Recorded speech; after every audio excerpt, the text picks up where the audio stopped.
원합니다. 자, 오늘은 왜들 무서워하느냐라는 제목으로 말씀을 듣도록 하겠습니다. 저는 이제 내륙에서 태어났어요. 제천이라는 그 충북의 산골짜기 산 중에 있는 도시에서 태어나서 내륙인 대구에서 거의 대부분의 인생을 살았습니다. 그래서 울산에서 산 5년을 제외하고는 주로 거의 내륙에서 살았기 때문에 뭐 태풍, 폭풍 이런 것에 대한 기억들이 별로 없어요. 심지어 제가 제일 인생을 통틀어서 제일 오래 살고 있는 대구는 태풍조차도 다 피해가는 그런 아주 좋은 지역이라서 이런 태풍의 무서움에 대해서 접해볼 그런 경험이 없었습니다. 제가 울산에 사는 동안에도 별일이 없었던 것 같아요. 5년 동안에도 별일이 없었던 것 같습니다. 제가 이제 지금까지 유일하게 경험했던 어떤 태풍의 무서움이라고 하면 몇 년 전에 제주도에서 만났던 태풍이었어요. 태풍 몇 번 제가 말씀드린 적이 있는 것 같은데 태풍 이름은 잘 기억이 안 나는데 하여튼 휴가 기간 첫날 하루 빼고는 이제 대부분의 날을 태풍과 함께 했었는데요. 그래서 뭐 비행기도 뜨지 않아서 그 다음 날 마지막 비행기를 겨우겨우 타고 이제 제주도를 탈출했었는데 그때 이 기억을 잠시 떠올려 보면 이제 첫날 도착을 해서 그 다음 날부터 이제 태풍의 영향권에 든다라고 이제 예보가 된 날이었습니다. 근데 그 호텔에 가서 이제 그 체크인을 하고 이제 호텔 앞에 이제 그 산책로를 걷는데 그 직원들이 그 나무 벤치를 막 이렇게 뒤집어가지고 막 묶어놓는 거예요. 어디 다른 데다 막 묶어놓는 거예요. 쇠사슬 같은 걸로. 그걸 보면서 야, 뭔 바람이 얼마나 불길래 저걸 저렇게까지 하나 싶었어요. 근데 그날 저녁에 이제 태풍이 딱 닥치자마자 이해가 되더라고요. 정말로 막 엄청났습니다. 호텔 창 너머로 막 큰 나무들, 야자수 같은 나무들이 막 엄청나게 흔들리고 있고 비가 막 옆으로 막 날아다니고 또 바람 소리가 엄청나게 들리는 거예요. 야, 이게 장난이 아니다 싶더라고요. 그래서 저걸 묶어놔야 되겠구나. 이게 날아다니겠구나 라는 생각이 들었습니다. 어쨌거나 다행히 이제 건물 안에서 태풍을 잘 피하고 그 다음날 다른 곳으로 이동을 하는데 해안도로를 막 걸어가는데 막 나무들이 전부 다 막 드라이기 같은 걸로 막 흐트러 놓은 것처럼 밑에 그 나뭇가지들이 다 떨어져 있고 엄청나게 떨어져 있고 막 난리였습니다. 그리고 막 그 거대한 카푸치노 거품 같은 파도 거품이 막 도로에 막 날라들고 있었어요. 근데 그래가지고 이제 서귀포 맥도날드에 딱 도착을 했는데 서귀포 맥도날드에 보면 그 야자수 나무들이 또 있거든요. 그게 막 다 꺾여 있고 막 이렇게 부러져 있는 거, 그냥 부러져 있고 햄버거를 먹고 이제 화면을 보는데 키티 그 박물관에 키티 목 떨어져 있는 거 막 나오고 그 다음에 저희가 또 지나가다가 키티 그 박물관을 옆을 지나게 되었는데 진짜 떨어져 있더라고요. 정말로 아주 대단했습니다. 비록 이제 안전한 건물 안에서 경험한 것이었지만 그렇게 태풍을 경험하고 나니까 정말로 자연이 무섭구나. 바다가 무섭고 태풍이 무섭구나. 그리고 인간은 정말로 연약하구나. 라는 것이 새삼 깨달아졌어요. 오늘 성경에서 우리 읽었지만 제자들이 폭풍을 만납니다. 근데 이 폭풍은 제가 경험한 태풍과는 다른 종류의 바람이에요. 우리가 흔히 오늘 이 장면을 읽으면서 어떤 이제 이미지를 연상을 하냐면 막 비구름이 덮여 있고 비바람이 막 부는 이런 장면을 연상을 합니다. 근데 이 제자들이 경험한 것은 그런 폭풍우가 아니라 그냥 바람이었어요. 센 바람.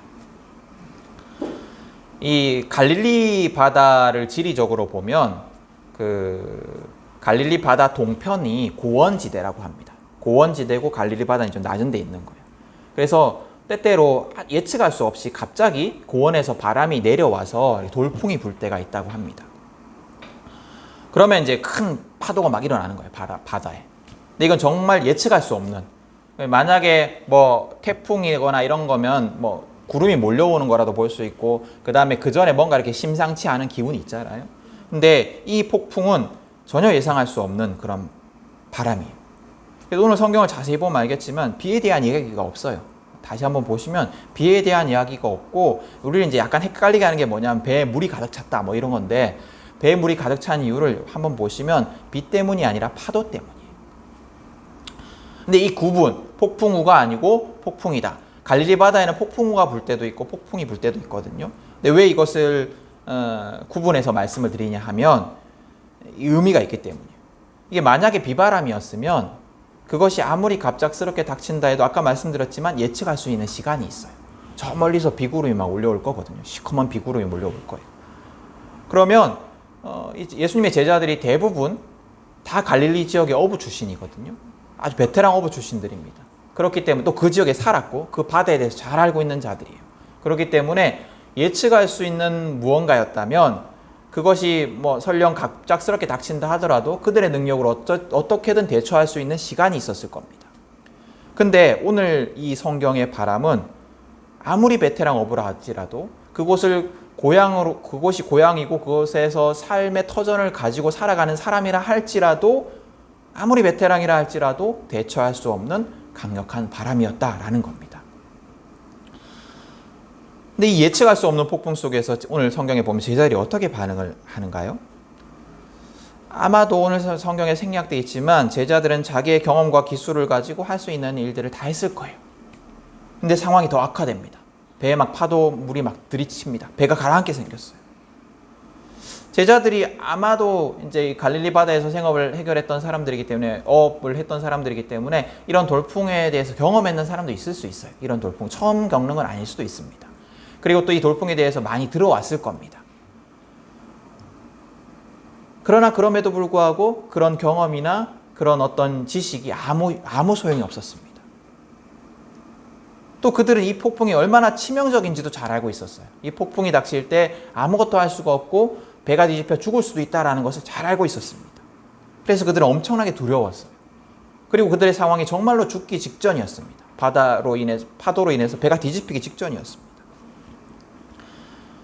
그들은 정말로 죽음의 공포에 사로잡혀 있었는데, 근데 예수님께서 그 와중에 주무시고 계시는 거예요. 이 갈릴리 지역의 배가 우리가 보는 큰 배처럼 갑판이 있고 밑에 객실이 있고 따로 이런 배가 아니에요. 그러니까 그냥 물이 막 이렇게 들이치고 있는 걸 맞으면서도 예수님께서 주무시고 계셨어요. 얼마나 고나셨던지. 그래서 제자들이 막 자고 있는 예수님을 깨우면서 이렇게 얘기를 합니다. 선생님, 우리가 죽게 되었는데도 아무렇지도 않으십니까? 여러분, 이 장면을 상상하면서 이 말의 뉘앙스가 어땠을까를 한번 떠올려 보세요. 뭔가 이렇게 막 고상하게 선생님, 우리가 죽었는데도 아무렇지도 않으십니까? 이렇게 얘기하지 않았을 거예요. 그죠? 굉장히 급박하게 아주 책망하는 뉘앙스로 얘기하지 않았겠습니까? 선생님, 지금 이렇게 난린데 왜 여기 지금 가만히 계십니까? 뭐라도 하십시오. 이런 뉘앙스일 겁니다. 아니면 예수님이 가라 해서 지금 배를 띄워서 동쪽으로 가고 있는데 지금 이게 무슨 난리입니까? 어떻게라도 대책을 세워보십시오. 이런 뉘앙스였을 거예요. 그들이 예수님을 깨우면서 기대했던 것이 무엇이든 간에 확실한 것은 뭐였냐면 예수님이 바다와 파도를 잠잠하게 할 것이다 라는 것을 기대하진 않았던 것 같아요. 왜냐하면 제자들의 반응을 보면 알 수가 있습니다. 예수님이 파도와 바람을 잠잠하게 한 후의 반응에 보면 41절에 한번 보세요. 제자들이 바다를 잠잠하게 하신 예수님을 보면서 놀라요. 그러니까 제자들이 예수님을 깨우면서 뭔가 기대하긴 했지만 그 기대가 바다와 바람을 잠잠하게 하는 것은 아니었어요.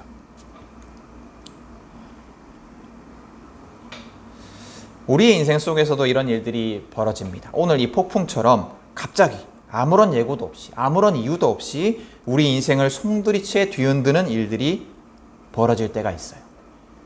건강, 돈, 가족, 직장 여러 가지 어려움들이 정말 예측하지 못했는데 갑자기 닥쳐옵니다. 여러분, 슬기로운 의사생활 보세요.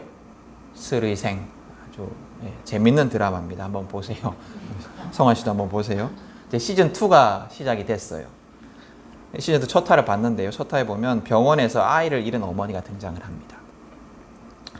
이 어머니의 아이는 이제 미숙아로 병원에서 태어났어요. 병원에서 태어나서 병원에서만 지내다가 짧은 생애를 마감합니다. 근데 이 아이의 어머니가 아이가 죽고 한 달이 지났는데도 계속 병원을 찾아오는 거예요. 계속 여러 가지 이유로 병원을 찾아와서 주치 의사를 찾고 담당 간호사를 찾아서 자꾸 말을 걸어요. 왜 그러냐면 아이를 기억하는 사람이 가족 외에는 그 의사와 간호사밖에 없기 때문이에요. 병원에 오면 그 담당 간호사와 의사가 자기를 연우 어머니, 아이가 연우인데 연우 어머니라고 불러주기 때문에 이 어머니가 짧은 생애를 살아간 아이를 기억하기 위해서 죽은 지 한 달이 지났음에도 불구하고 계속해서 병원에 찾아오는 거예요. 그 장면을 보면서 아이를 잃은 부모의 마음이 얼마나 아플까라는 생각이 들었습니다. 상상도 못할 아픔이 그들에게 있을 거예요. 이런 유사한 일들이 우리에게 벌어진다는 겁니다.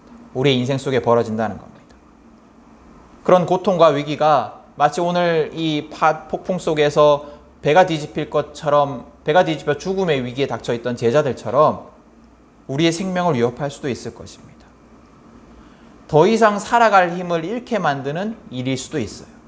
아무런 예고도 없이 우리가 이겨낼 수 없는 일들이, 우리가 절대 이겨낼 수 없는, 우리 경험과 지식으로는 절대 이겨낼 수 없는 일들이 벌어질 때가 있습니다. 그럴 때 우리는 뭘 할 수 있을까요? 제자들은 위기 속에서 예수님이 뭔가를 하기를 기대했습니다. 예수님이 제자들을 위해서 이 상황 속에서 무언가를 해주기를 기대했어요. 근데 예수님은 이런 제자들의 믿음 없음을 꾸짖으세요. 이 장면이 사실 좀 이상합니다. 예수님이 뭔가를 해주기를 기대하면서 깨우는 게 왜 책망받을 일일까요? 여러분, 우리가 위기 속에 어떻게 해요? 우리가 어려움에 닥치면 어떻게 해요? 기도하잖아요. 하나님, 우리 좀 도와주세요. 하나님, 내가 이런 문제가 있는데 이런 문제 해결해 주세요 라고 기도하잖아요. 하나님, 나를 구원해 주십시오. 하나님, 이 어려움을 해결해 주십시오. 하나님, 내가 지금 이 해결되지 않는 이 문제를 하나님께서 능력의 손으로 좀 어떻게든 해결해 주십시오 라고 기도하잖아요. 근데 여러분, 그렇게 기도하는 사람들이 어떤 사람들이에요? 믿음이 있는 사람들이죠. 믿음이 있는 사람들이 그렇게 기도해요. 그런데 교회 다니더라도 믿음이 없는 사람들, 믿음이 약한 사람들은 그렇게 기도하지 않습니다. 어떻게든 자기 능력으로 해결해 보려고 합니다. 그리고 좌절해요. 하나님을 믿으면서, 하나님 믿는다 하지만 하나님을 신뢰하지 않고 불안에 빠집니다. 그래서 위기 속에서 무너지거나 세상에 대한, 하나님에 대한 분노와 상처를 안고 살아갑니다. 그렇지만 믿음이 좋은 사람들이기 때문에, 믿음이 좋은 사람들이니까 기도하고 하나님의 도우심을 구해요. 근데 그런 자들이 믿음이 없다고 책망받을 자들이 아니에요. 근데 오늘 예수님을 끼워서 어떻게든 해주십시오. 우리식으로 말하면 예수님, 하나님 어떻게든 좀 이 문제를 해결해 주십시오 라고 기도하는 사람들을 책망하고 계세요. 믿음이 없다라고 책망하고 계세요. 왜 예수님이 이렇게 말씀을 하시는 걸까요? 오늘 성경에서 예수님은 제자들에게 좀 더 깊은 단계의 신뢰와 믿음을 요구하시는 것 같습니다. 좀 더 깊은 단계의 신뢰와 믿음. 여러분, 제자들은 오늘 사건 이전에 예수님께서 행하셨던 많은 기적들을 보았습니다. 예수님은 많은 이들의 병을 고쳐주셨고 귀신을 쫓아주셨습니다. 예수님은 이처럼 병든 자들, 귀신 들린 자들을 위해서 기적의 능력을 행하시는 분이셨어요. 아마 제자들은 그런 것처럼, 예수님께서 그렇게 기적을 행하셨던 것처럼 이 폭풍 속에서 예수님이 뭔가를 하시기를 기대했을 겁니다.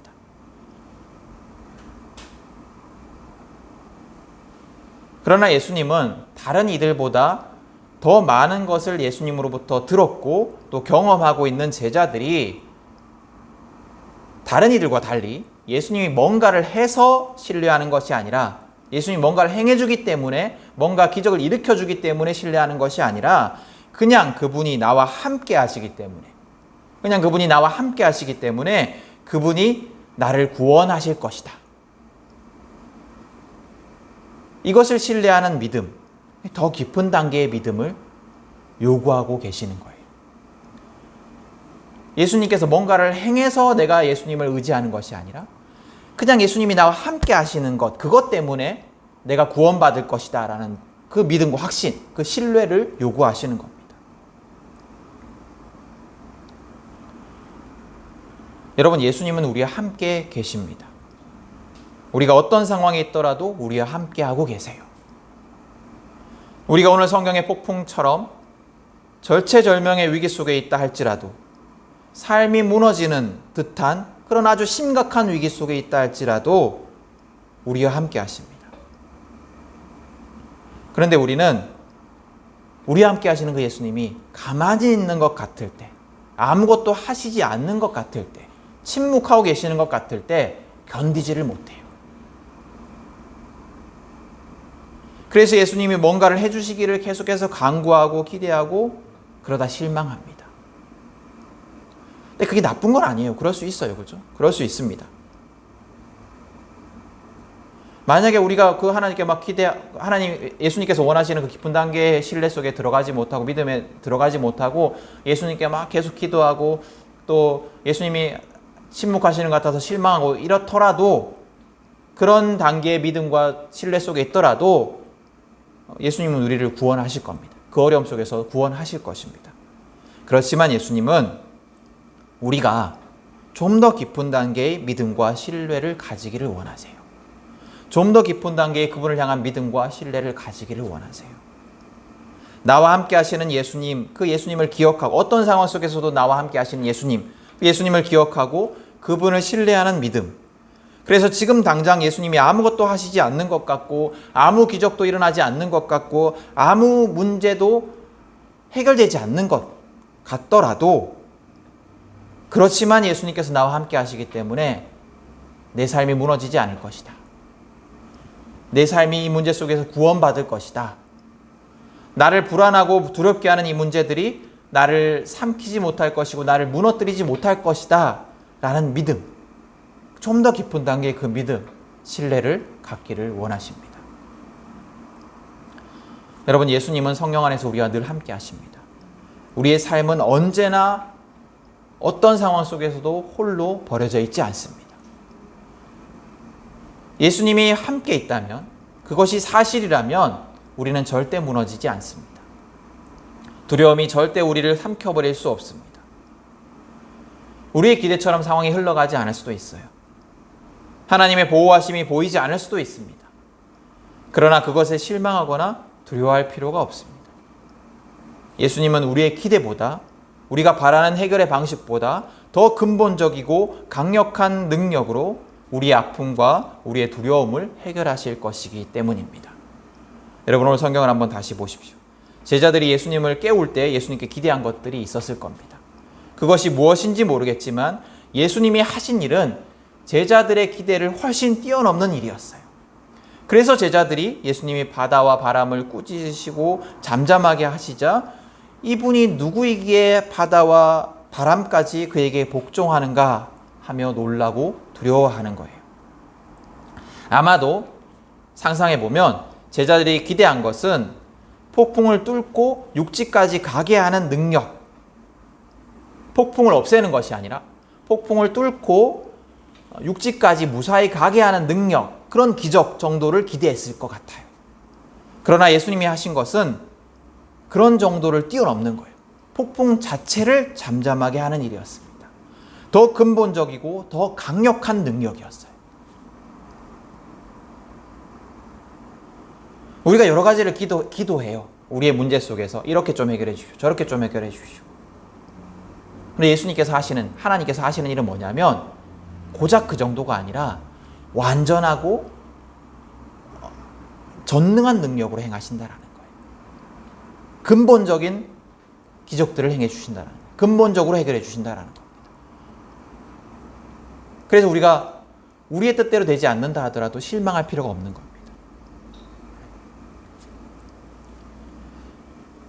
근데 여러분, 성경을 다시 한번 보십시오. 41절을 한번 보시면 제자들이 바다와 바람을 잠잠하게 하신 예수님으로 인해서 큰 두려움에 사로잡혔다라고 말을 하고 있습니다. 개역개정성경으로는 심히 두려워하였다라고 말합니다. 근데 왜 그들이 그런 큰 두려움에 사로잡혔을까요? 예수님께서 바다와 바람을 잠잠하게 하시는 것을 보고 왜 큰 두려움에 사로잡혔을까요? 두려워할 일은 아니잖아요. 놀라운 일이긴 한데. 그렇지 않습니까? 제자들에게 이 사건은 근데 현대에 우리가 느끼는 놀라움보다 훨씬 더 크고 놀라운 사건이었어요. 우리는 오늘 이 이야기를 읽으면서 또 들으면서 고자키야 이런 놀라움을 가집니다. 아, 예수님은 자연조차도 마음대로 하시는 분이시구나. 그런 능력이 있으신 분이시구나. 뭐 이 정도의 어떤 놀라움, 능력을 어떤 깨달아요. 근데 당시 제자들에게는 이 정도가 아니라 훨씬 놀라운 사건이었습니다. 이 당시 근동의 사람들이 가지고 있던, 그리고 고래로부터 예전부터 가지고 있던 사고가 뭐냐면, 폭풍은 강력한 악의 세력의 주관 아래 있다라는 거였습니다. 세상에는 강력한 악의 세력이 있는데 이 강력한 악의 세력이 폭풍과 혼란을 일으킨다. 질서를 무너뜨리는 것이 악의 세력의 역할이다. 이렇게 생각을 했습니다. 그래서 눈에 확실히 드러나는 그 악의 세력의 어떤 영향이 뭐냐면 폭풍 같은 거예요. 폭풍, 태풍 이런 것들이, 폭풍이나 태풍이 오면은 모든 것들이 다 막 파괴되고 질서가 사라지잖아요. 이제 이게 악의 어떤 강력한 힘을 드러내는 사건들이다. 이렇게 생각을 했습니다. 그래서 창세기에 보면 창세기 하나님은 혼돈 속에 질서를 부여하시는 분으로 그려집니다. 그래서 창세기 1장 2절에 보면 예수님께서 창조 사역을 시작하기 전에, 첫날의 사역을 시작하기 전에 그 상황에 대해서 어떻게 묘사하고 있냐면, 땅이 혼돈하고 공허하였다라고 말하고 있어요. 땅이 혼돈하고 공허하였다. 뭐 카오스 뭐 이런 말로 표현을 하는데요. 그러니까 질서가 없었다라는 거예요. 그 질서 없는 세상에 하나님께서 빛과 어둠을 나누시고 물과 육지를 나누시고 그런 식으로 계속해서 질서를 부여하십니다. 혼돈이라는 악의 세력을 정복해 가시는 창조주의 능력을 보여주는 사건을 기록한 것이 창세기 이야기예요. 즉 예수님이 이 악의 세력의 발현인 그 파도와 그 폭풍, 이것을 잠잠하게 하신 것은 뭐냐면 창조주 하나님만이 하실 수 있는 놀라운 능력을 행하신 거예요. 창조주 하나님만이 행하실 수 있는, 온 세상을 창조하신 하나님만이 행하실 수 있는 놀라운 능력을 예수님께서 이때 행하신 거라는 거예요. 그래서 제자들이 놀라워하고 두려워한 겁니다. 근데 아직도 감이 안 오실 거예요. 왜냐하면 우리는 부활하신 예수님을 믿고 만났기 때문에 그 예수님이 하나님의 아들이요 하나님과 같은 분이다라는 것을 그냥 믿고 있습니다. 그러니까 뭐 그럴 수도 있지 이렇게 생각을 하는데, 당시 예수님의 제자들은 예수님이 대단하신 분이긴 했지만, 하나님 보내신 선지자이긴 했지만, 창조주 하나님의 아들이요 하나님과 같은 분이다라는 믿음을 소유하지 못했어요.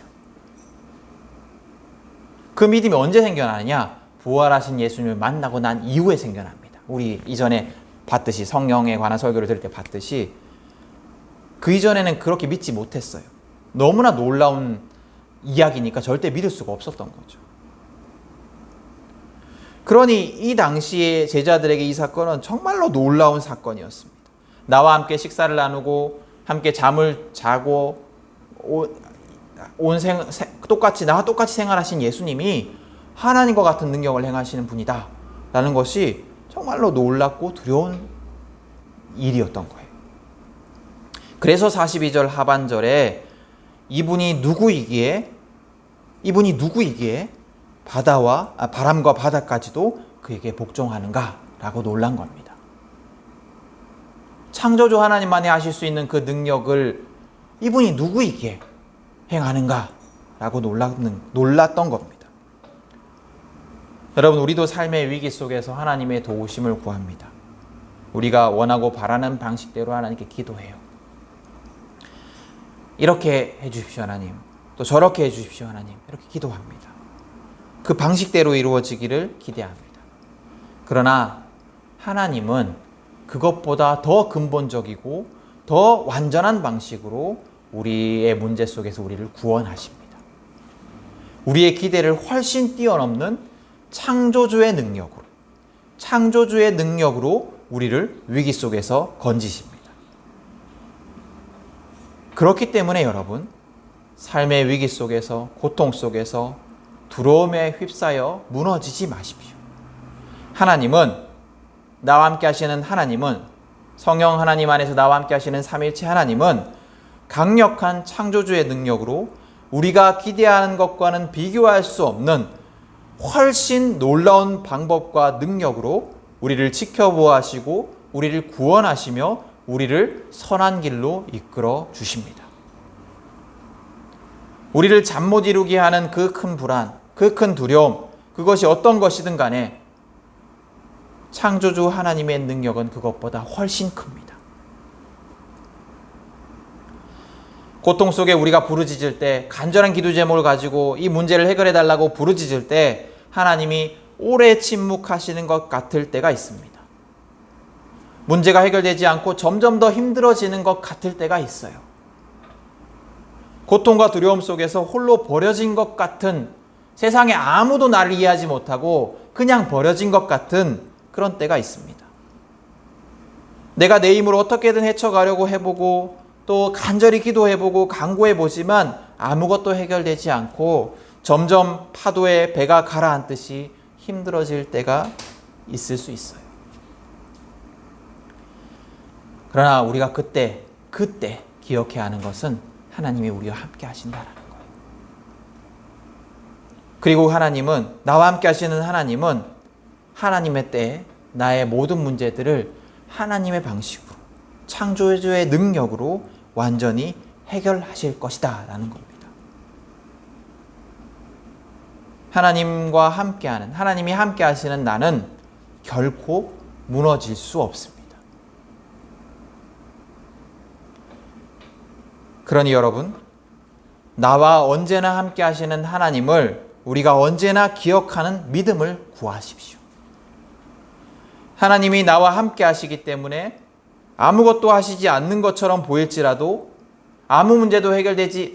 문제가 전혀 해결되지 않는 것처럼 보일지라도 나는 결코 무너지지 않을 것이다. 하나님이 나를 구원하실 것이다 라는 믿음을 구하십시오. 예수님은 오늘 우리에게 그런 믿음을 가지라고 가르치고 계십니다. 언제나 그분이 나와 함께 하시기 때문에 어떤 어려움도, 어떤 두려움도 나를 삼키지 못할 것이고 나의 삶은 그분이 지켜보아하신다라는 믿음, 그 믿음을 구하십시오.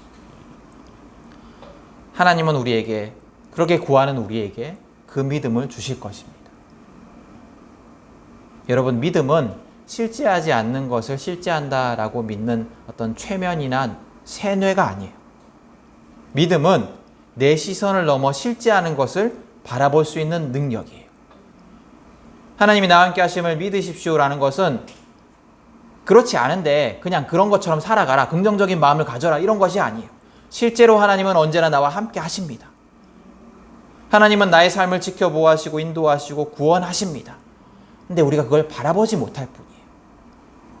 믿음이라는 것은 그것을 바라볼 수 있는 시선이에요. 여러분, 우리가 구해야 되는 믿음은 그런 거예요. 나와 언제나 함께 하시는 그 하나님, 그 사실, 그 진리를 바라볼 수 있는 믿음, 그것을 구하셔야 합니다. 그것을 바라볼 수 있는 믿음, 그 믿음 안에서 언제나 하나님과 함께 하시는 삶의 평안을 누리는 우리 모두가 될 수 있기를 축복합니다. 우리의 삶에 계속해서 이런 폭풍들이 닥쳐올 겁니다. 그러나 그럴 때 우리는 결코 흔들리지 않아야 합니다. 왜냐? 하나님이 나와 함께 하시기 때문에. 창조주 하나님이 놀라운 능력으로 나를 지켜보아하실 것이기 때문에. 하나님이 침묵하시는 것 같지만 침묵하시지 않는 것이기 때문에 우리가 긴 믿음을 가지고 언제나 주님과 함께 동행하는, 평안을 누리는, 모든 문제 속에서 하나님이 지켜보아하심을 목도하는 자들이 될 수 있기를 다시 한번 간절히 축복합니다.